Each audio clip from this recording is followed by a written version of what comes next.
Anything you create in Studio can be used for your online business. So why not create content for your store's branding, social media accounts, blogs, marketing material, and more?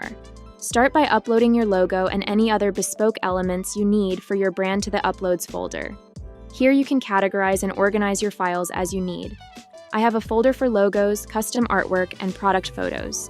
With this, you can create a range of different digital assets for your business, all tied together with your unique brand identity and color palette.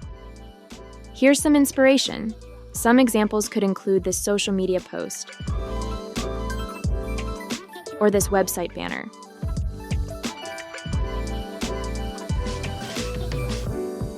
You can also create designs for email newsletters such as this.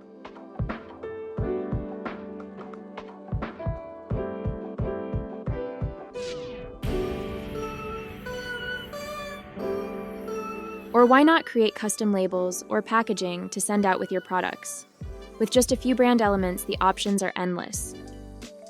Make sure to like and follow for more quick tips. Studio, go beyond ordinary.